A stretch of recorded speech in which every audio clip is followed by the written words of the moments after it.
What's going on, everybody? This is Griever back here, bringing you guys the latest behind-the-bar reviews and this week's chapter of One Piece 926. Finally, since it is my brother's birthday, please guys go in the comment section and wish him a happy birthday. Because of that, of course, I'm thankful that this chapter is not very hype. Not a whole lot happened. Was not a bad chapter, but thankfully there wasn't a whole lot to go over, not a whole bunch of conspiracy theories and power scaling theories and yada yada yada and secrets and plot devices and more of the same that we saw last chapter. Like, geez, thank you, Oda, for calming down. I know that sounds weird to say, but thank you for just a regular chapter of a story following the characters. Like the cover page, it was just an art request. So nothing really to go over there. They haven't started a new cover serial yet. The beginning is very interesting, and we see an ode, in my opinion. The Wano is the time to do it. We're going to see Himura Kenshin. We already saw Kiku looking very similar in style to by Tosai, the Manslayer. Remember that the man in the hour, the man who wrote and drew, and with the mangaka of Ryuriona Kenshin, had multiple apprentices under him, and some of the biggest current names in manga apprenticed under that man. And Oda was one of them. And Oda has said it multiple times that he learned a lot and a lot of influence from his work. Great series. If you have never read it, please. It is perfect. It's a great series. Great. If you're into the Wano arc, you'll love Ryuriona Kenshin. Now, just want to say that because of this, the man-slaying sickle. And he doesn't really look like Batosai, but he's got a ponytail and all that stuff. I'm telling you, Oda is going to toe that line as far as he can. Oda is going to make sure that we see stuff like that. The man-slaying, Batosai the man-slayer. That's not a translation thing, man. I'm telling you, that's the thing. That's on purpose. And we're seeing like the midnight thing and the ox and all that stuff. We're going to see some references. I would love to see one of the three major samurai, which maybe the man-slaying sickle is one of them.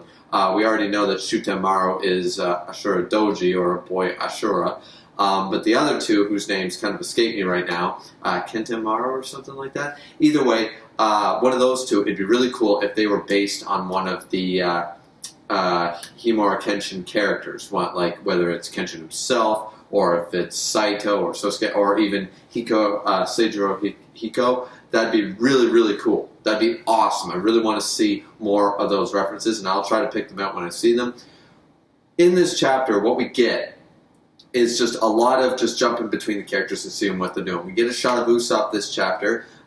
He and among a lot of people are doing what Kinemon wants. They're passing out the symbol to say things to the different samurai and to the different people that they know support the Kazuki clan.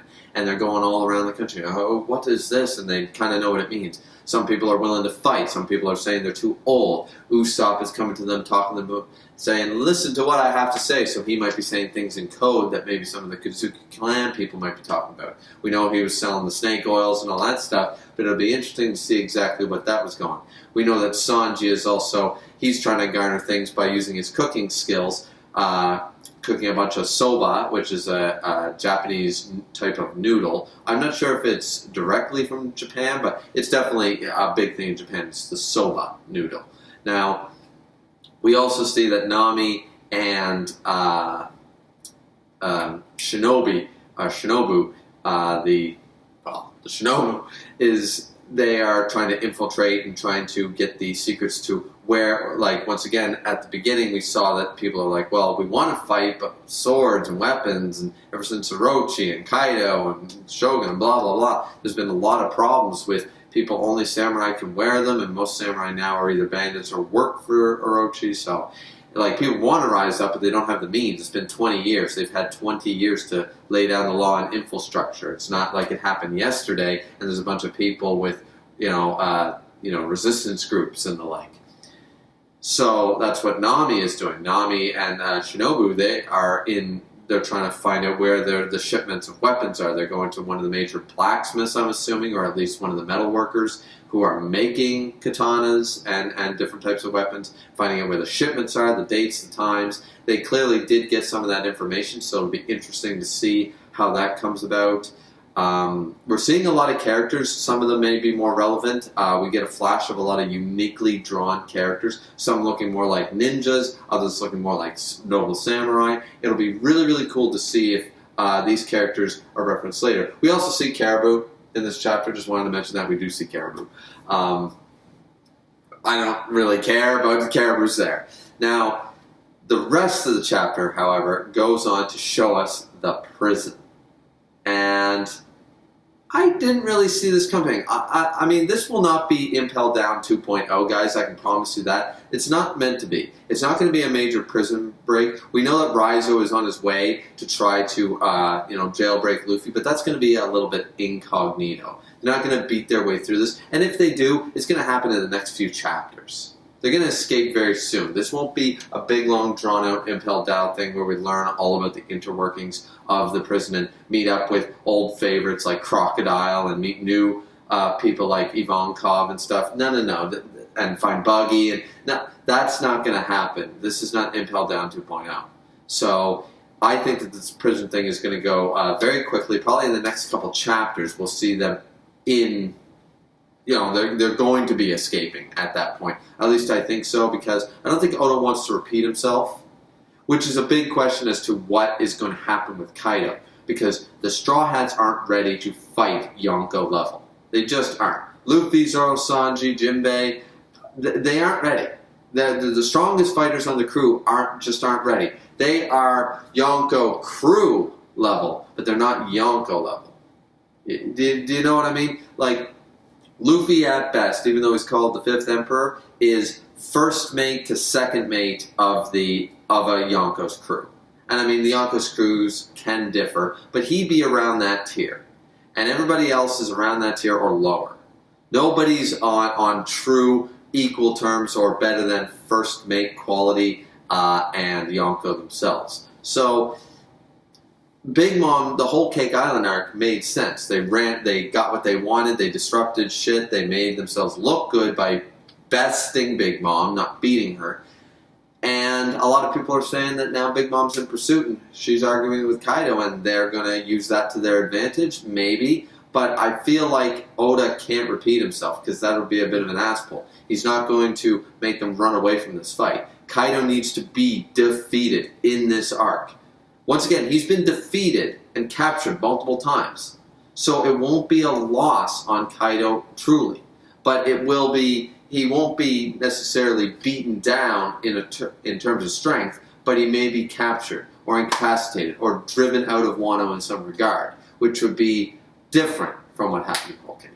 Now, before we get right into the Kid and Luffy stuff in the Udon jail, there is one other key thing to note. There's clearly some spies that are seeing what the Straw Hats are doing. They may not know who they necessarily are, because once again, outside information isn't really a thing, but again, it's Kaido, so whatever. There is someone in the shadows, we do not see their face. It says, do these whippersnappers have any idea whose island this is? So somebody's watching them, and probably multiple people are watching them. So this might not go off without a hitch. There may be some compromises to the mission once again, similar to what happened with Big Mom. Now, when we get to the prison, it appears that it's slave labor. Classic, okay, so they work, and they actually do feed them if they work hard, but as we see, like, you only get a little morsel for only lifting so much. Luffy and Kid, I didn't realize they were actually going to let them out. That, to me, seems a stupid idea, and clearly it is. We also see the jailed guy who is still in silhouette, but had the fishbone, and that's why they take the fishbones out, because he shoots it from his mouth, or he throws it and he stabs people. I believe he shoots the bone from his mouth and stabs the guards and the like. So the really dangerous person, who may or may not be a character, I doubt it's a character we know, but it might be a character we have heard of. Potentially, it could be one of the three samurai that Kanemo mentioned.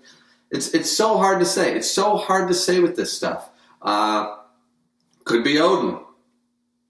Really doubt it's Odin. But could be Odin. Once again, I believe that Odin's alive and well and sailing the seas. But for some reason, he's biding his time.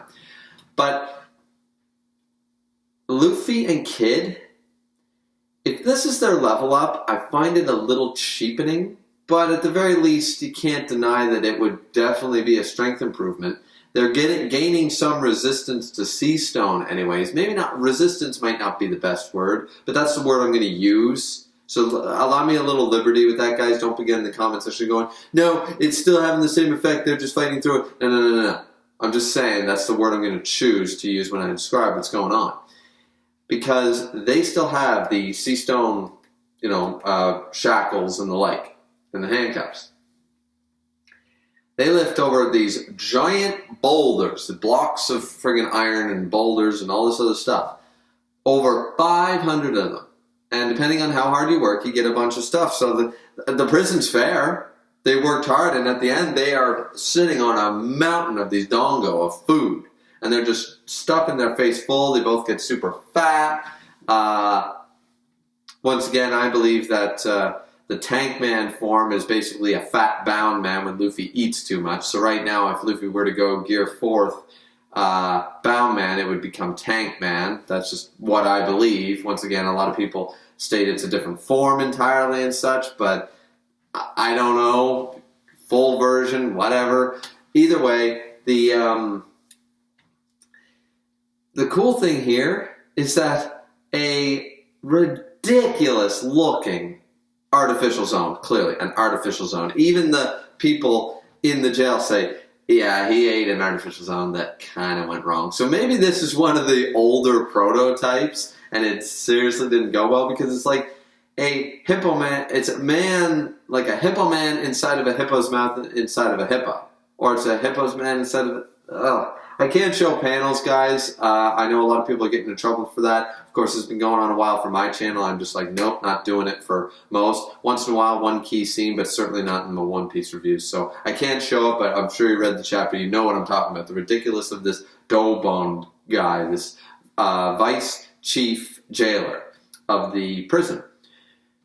And Luffy and Kid kind of treat him like trash, and the prisoners just kind of like, woo! We have our prisoner's star of light, our saving grace, our hope is you two, because you two can do this with Sea Stone on ya, and you're still strong as hell. Even Kid even mentions, I believe it's Kid, who mentions, is like, well, what do you mean we didn't do that? We just worked really hard, right? Like, we had the Sea Stone on, so clearly we're very weak right now. We're just a pair of weaklings. We just worked really hard. And I believe they did, but the fact that these guys, once again, resistance to the Sea Stone, they've actually built up, I don't know how many days they've been here. I don't believe Oda put a text box. I might have missed it, but I'd say it's been a couple days. It's probably not the next morning.